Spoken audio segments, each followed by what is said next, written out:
Welcome to Kara's Cures, where we explore the cutting edge of wellness. I'm Kara Sundlund. This one hits pretty close to home. Many of you know that I lost my voice over the summer and I was struggling. It turns out I had a nodule, and come to find out, many teachers also strain their voices, but there's actually help. Lots of folks may be experiencing this. Dr. Hailun Wang is here, and she's talking about what we can do to save our voice. She specializes in voice and swallowing disorders. Welcome, Dr. Wang. Hi, Kara. Nice to be here. Yeah. So, I mean, for me, just to give people an update, I kept thinking it was allergies or something. I've always been prone to, get a little laryngitis if I get sick. But over the summer, it was maybe a couple of months of hoarseness, and it seemed much worse than normal. But I thought, oh, it must be the allergies and the crazy hot weather. And then my co-host Scott said, I think you could have a nodule. You should go get screened. And it turns out I had a little teeny one. Is that common that people just don't know that they actually need treatment? So it is more common than people would think, especially for people who are professional voice users like yourself. Also, other occupations where it's an occupational hazard are teachers, volleyball coaches come to mind. Anyone that really has to overuse their voice and maybe misuse their voice, they might notice a gradually worsening hoarseness, and they don't pay much mind until it kind of gets to a point where it really affects their daily communication. Okay, and so let's talk a little bit about what are the signs that maybe you need to go to a doctor. Yeah, so if you're otherwise healthy, hoarseness is not normal. A third of people will develop hoarseness at some point in their lives, but most of the time it's self-limited, meaning it goes away within a couple of weeks. So if you're noticing chronic hoarseness that's lasting more than like 3 or 4 weeks, you should get that evaluated.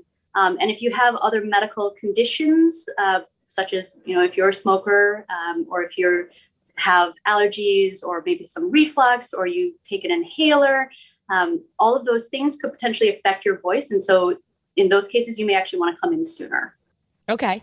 And I have a little picture that we could put up on the screen because I had no idea what my voice box looked like. But when you go to someone like yourself, and I went to you and Dr. Tessima, and there it is. There you and I are. You won't be able to see this probably, but that's my voice box. And you were able to see the tiny little nodule because you guys actually put a camera down. Is that typical? You'll get a camera and people can see exactly what's going on, so you're not left wondering. Yeah, so technology is amazing now, right? We have these high definition cameras that we can take a look right when you come in the office, and I can show you what's going on in your voice box. And in your particular case, luckily your nodules had gotten much smaller. So yeah, it's really exciting. A lot of people are like, yes, that's great. I want to be able to see the inside of my voice box, because when else do you get a chance to do that? Well, or it just makes you realize that you need some help. Like, I was a little surprised when I first went to one of your partners at ProHealth, Dr. Tessimo, is an ENT, and he saw the nodule. Then he sent me you because you are a vocal specialist. I didn't even know people like you exist. Talk a little bit about what you do, your credentials. You're out there to help people with vocal problems. Yeah, so I'm a board-certified otolaryngologist, meaning ear, nose, and throat doctor, and then I did a fellowship in specifically voice and swallowing disorders. So this is all I do day in and day out, treating patients with hoarseness and people who have difficulty swallowing. Anything that kind of relates from here to here is my bread and butter. Yeah. And so explain what happens, because people might think, oh, nodules, you always need surgery, or they're just for singers. But you have a nice analogy that explains kind of what happens when we're overusing or using our voice wrong. Yeah, so my analogy is when we were little and we played on the monkey bars and you would get these calluses on your hands. So basically vocal cord nodules are the same idea for people who overuse and misuse their voice. The part of your vocal cords that hit each other the hardest develop little calluses. And you'll notice this gradually worsening hoarseness. And the treatment actually is voice therapy. The vast majority of vocal fold nodules respond to voice therapy alone, and they don't need to be operated on. So mine, you noticed, was getting smaller, and that you had some lifestyle changes that you wanted me to do. And I wonder if that's pretty typical for lots of folks. What are some of the lifestyle changes you need to make if this is a problem for you? Yeah, so you want to minimize any vocally abusive behaviors such as yelling or screaming. So if you're at your son's soccer match on the weekends, you want to, cheer them kind of silently without really screaming. You want to make sure that you're drinking enough water. You want to stay hydrated. You want at least 6 to 8 glasses of water a day, ideally. And then you want to minimize the things that will dehydrate you, such as alcohol and caffeine. I've heard sometimes if you drink a cup of coffee, that means you need an extra cup of water. Would that be your recommendation? It kind of sucks out at least a cup. That is correct. Every cup of coffee negates a cup of water. All right, so 6 to 8, but if you drink 2 cups of coffee, then you got to drink 2 more cups of water. Exactly. Yeah. And talk about some of the treatments. I mean, some of it, like you said, is just going to be lifestyle, but you may need surgery. Yeah, so like I said, most nodules, they respond to voice therapy. Every once in a while, you may have some improvement, but that hoarseness may linger. And in those cases, surgery where I actually go in through the mouth and get down to your vocal cords to take a look and a feel is necessary. And sometimes we'll actually inject a little bit of steroid to help nodules shrink down further. There are other conditions of the vocal cords that may also need surgery, such as vocal cord polyps and cysts. Those also can benefit from voice therapy, but are more likely to require surgery. And the only way to really differentiate is to have an evaluation where where I go in and actually take a look at your vocal cords. Mm-hmm. So if this is new to people and they think, well, I'm usually fine. I mean, you said with teachers, a lot of times they feel like they're fine in the summer and then it starts up again in the fall. Is that generally a nodule or could that just be strain? Well, so I always say hoarseness is never normal. So if at any point you're having chronic hoarseness, you should have that evaluated. Yeah. Oftentimes it can respond to the voice therapy, like we said. And also some people do say, if I work through the day, by the end of the week, my voice is really raspy. And then if I rest over the weekend, it's more or less back to normal. But oftentimes what people will tell me is it gets better, but it's not quite normal. And if I could, I would sprinkle voice therapy to all the teachers out there because I would say that almost everybody could benefit from having good vocal techniques so that they don't injure their voice when they have to use it so much and rely on it for their profession. So I haven't started my vocal therapy yet. That's happening soon, I believe. So tell me, what are we going to experience when we go to vocal therapy? Yeah, so you work with a speech language pathologist and they teach you a variety of things. I'm sure that any of them would be much better at explaining this than I am, but I usually tell people to kind of expect 4 things. One is they'll counsel you on general vocal hygiene, the hydration, the avoiding vocally abusive behaviors. They'll teach you these exercises that offload that strain and tension that you speak with. And they also teach you something called resonant voice, where instead of having the muscles of the neck, I'm kind of trying to replicate the kind of voice that can come out when you're really straining with the muscles of your neck. They teach you diaphragmatic breathing and this forward placement so that you have a more resonant, clearer sounding voice. And that simultaneously alleviates that pressure that you're putting on the vocal cords. It's like personal training. If we lift weights wrong or we're going to get injured, right? So we don't think about it because we just use our voice, but many of us might be just using our voice wrong every day. Exactly. Yeah. Yeah, okay. And what is laryngeal reflux? Because I think a lot of people think reflux, that's heart problems, that's heartburn, that's this. Yet laryngeal reflux could be a big problem for hoarseness. Yeah, exactly. So reflux can come in 2 flavors. There's the classic, heartburn, indigestion that we think of. And then there's what we call laryngeal reflux or silent reflux, where you have just enough acid that comes up, not enough to actually give you heartburn because our esophagus tolerates a good amount.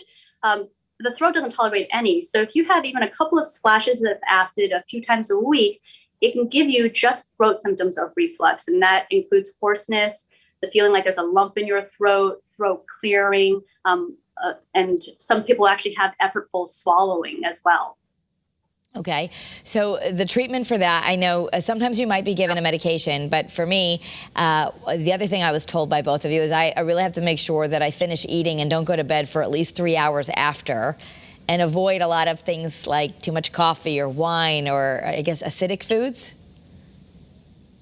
Yes, I jokingly say that everything that tastes good and makes life worth living probably gives you some degree of reflux. And so the top of that list are caffeine, alcohol, spicy foods, fatty foods, fried foods, garlic, onions, tomatoes, and eating late at night or snacking before you go to bed. You typically want 3 hours between the last time you eat something and when you go to sleep. And it can help to sleep on an incline, basically about 30 degrees from your mid back where your stomach is upwards. And how do you do that? Because I also read that you shouldn't just put a pillow under your back. That can make it worse. What's the best way to get that incline?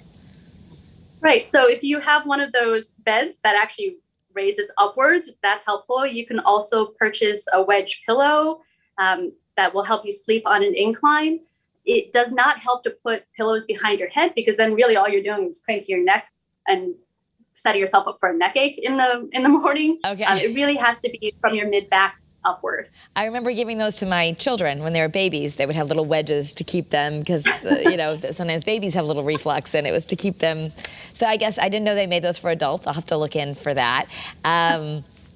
So tell us a little bit. You guys are at Pro Health. I saw you down in Farmington. But if someone's listening to this or listening for a loved one and saying, yeah, you've been hoarse a while, you can go, you can get checked. This is something that a lot of insurance would cover. It's considered a medical need to get this done, right?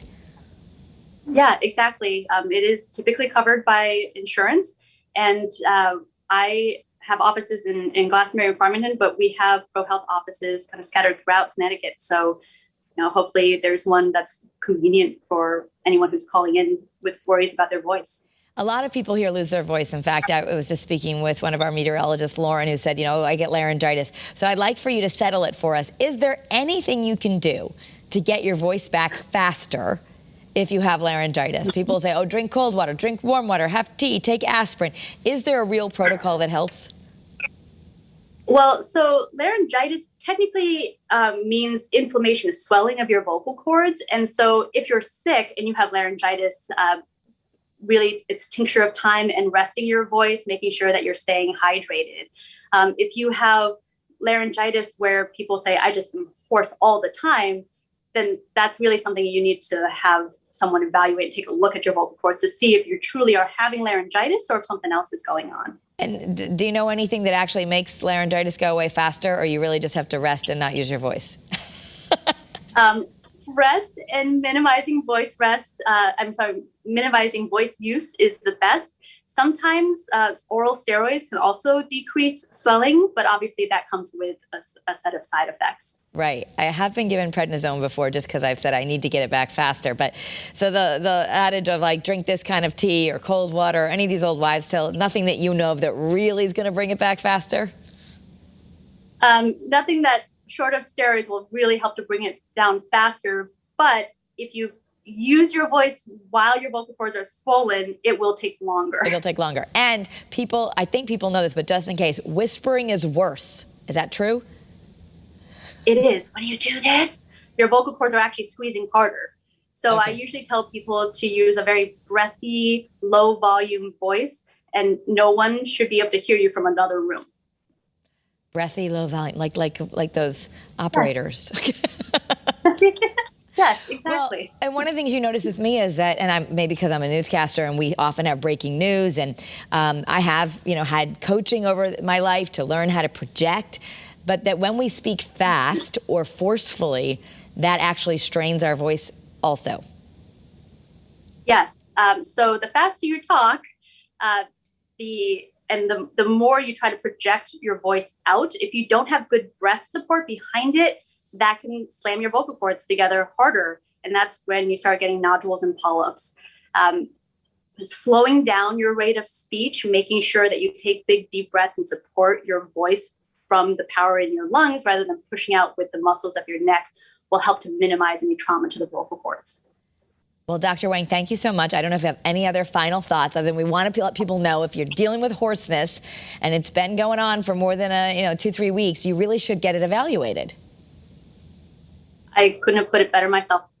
All right. Well, we appreciate your time. And again, Dr. Hailun Wang, she is with Pro Health Physicians. You can find her, as she said, in Farmington, Glastonbury, other locations. So check it out. We appreciate your time, doctor, and thank you for raising awareness for us. I'm working on my voice. As you can see, it's better than it was in the summer. So thanks for tuning in for Kara's Cures. For more content on the cutting edge of wellness, you can watch the other episodes right on the Channel 3 News streaming app, or follow me on social media at Kara Sundlin. I post these stories there. Have a great day.